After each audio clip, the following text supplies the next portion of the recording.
E aí pessoal, meu nome é George, esse é o Geolê e eu estou aqui para falar com vocês sobre Depressão do Spurgeon, do Zach S. Wine. Se eu falei o nome do rapaz errado, me desculpe.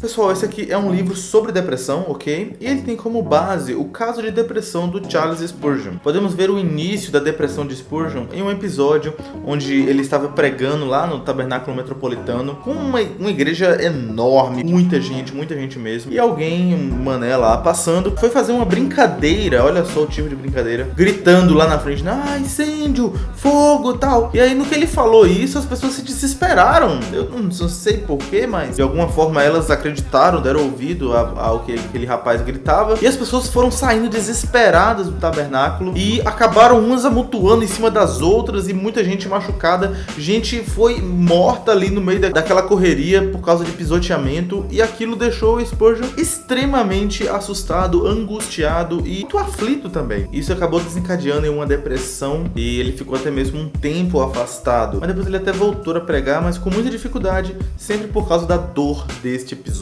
Então esse livro vai se dividir em 3 partes. A primeira falando mais sobre o que é depressão e o que causa depressão. A segunda mais voltada para como ajudar pessoas que sofrem com depressão. E a terceira parte mais voltada para a pessoa depressiva mesmo e como ela pode se ajudar. Bom, ao falar sobre depressão é interessante porque depressão, ela, digamos assim, é como algo passivo. Não é algo que a pessoa faz, não é algo que a pessoa busca. Parece que depressão é algo que é jogado em cima da pessoa e ela apenas recebe aquilo, digamos assim, involuntariamente. Dentre as causas de depressão, nós temos, por exemplo, um caso de questão circunstancial, quando alguém muito querido morre, alguém da família, um filho, uma situação muito difícil de sofrimento. Existe também casos de saúde, existe caso do corpo que não produz certos hormônios ou que produz demais um outro, e isso acaba desestabilizando as emoções da pessoa. E existem casos espirituais também, se a pessoa ela é um cristão e está em pecado, está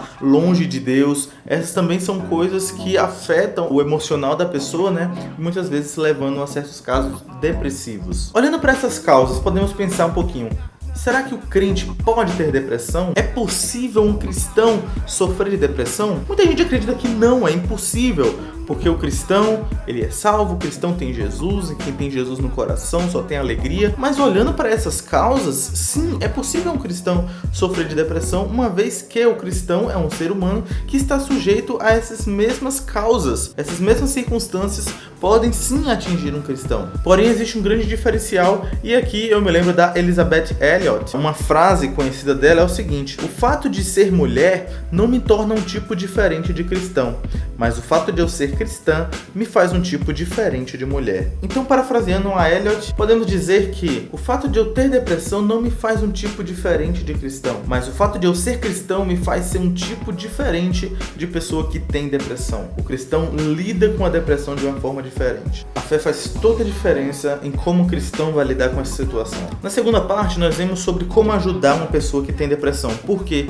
muita gente não sabe lidar mesmo. Um grande problema é a falta de sensibilidade, é uma falta de olhar para a dor. Tem gente que quer ajudar uma pessoa depressiva falando assim: sai dessa situação, esquece isso, deixa pra lá, olha, vamos sair, vamos curtir, vamos passear, não liga pra isso não, isso vai passar, esquece, bobo, né? E esse tipo de coisa, para quem está em depressão, não ajuda mesmo, porque a pessoa está vendo a dor, ela está vendo a situação difícil, ela está vendo o sofrimento na cara dela, não dá pra ignorar, é impossível ignorar aquela realidade. Então alguém que chama ela para uma outra realidade é como se estivesse ignorando, estivesse sendo insensível, é como se não estivesse levando a sério a dor que ela está sentindo. Isso não ajuda. Então Zach fala aqui que em Deus, na Escritura, na Palavra de Deus, nós vemos um tom realista, e esse tom realista é o que de fato ajuda. Tom realista é aquele tom que conversa, que lida com a pessoa, reconhecendo a realidade daquela dor, a realidade daquele sofrimento. E isso nós vemos na Escritura, esse tom de empatia também,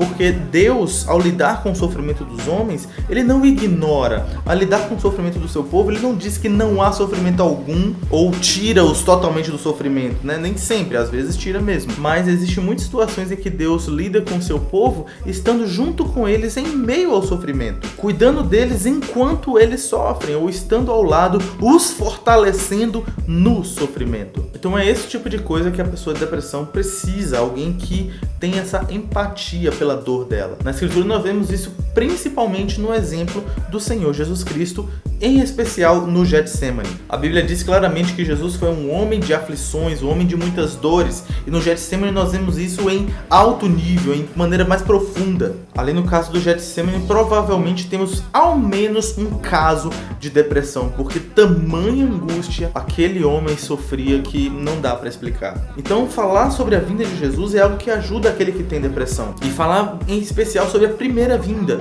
porque falar sobre a segunda vinda, falar sobre esperança, sobre restauração, sobre alegria, sobre esse tipo de coisa é algo que dificulta para o depressivo, porque ele não consegue visualizar aquilo. Parece que é algo muito distante, algo muito longe. É claro que é importante ele saber que haverá consolo no futuro, mas ele precisa de algo para agora. E o que mais ajuda para agora, para a situação dele, é muito mais falar sobre a primeira vinda de Cristo. O Jesus que veio como homem, que se encarnou para sofrer pelo seu povo. Então, caminhando para a terceira parte, nós vemos mais o aspecto de como a pessoa depressiva pode se ajudar, o que ela pode fazer. Bom, uma coisa que é necessário é um reconhecimento de que ela não deve ficar assim, ela precisa fazer algo para mudar. Então, uma coisa que pode ajudar e que é destacado aqui é a respeito das promessas de Deus. Spurgeon fez muito uso das promessas de Deus, olhando na Escritura, tendo em mente alguns textos, algumas determinadas promessas, e sempre quando ele estava angustiado, depressivo, abatido, ele olhava para uma promessa, ele se apegava a uma promessa e orava a Deus buscando aquela promessa. Uma outra questão que é falada aqui também, que ajuda, é a questão de lazer, de buscar uma distração, de buscar um alívio. Esse tipo de coisa ajuda bastante. Também o uso de remédios, mas é claro que você não deve tomar remédios só porque você quer, eu vou tomar um remédio que eu tô triste. Não, é reconhecido aqui também o papel do médico, né, de cuidar da sua saúde emocional e também fisiológica. Então, se existe um caso de depressão patológico, né, ela deve ser tratada sim com ajuda médica. E aí o médico vai recomendar ou não o uso de medicamentos, né? Agora, mesmo que existem todos esses recursos que possam ajudar, tudo isso deve ser feito na dependência de Deus. É falado aqui sobre o caso de Charlene. É narrada a história de um homem que procurou um médico e ele esperava que esse médico o ajudasse em sua depressão, em seus desânimos habituais. E esse médico sugeriu que esse homem fosse ao teatro ouvir Charlene para ter um pouco ali de humor, de diversão, de brincadeiras e tal, porque Charlene era muito divertido. E esse médico disse: se Charlene não puder tirar a tristeza de você, ninguém o fará, exclamou o médico.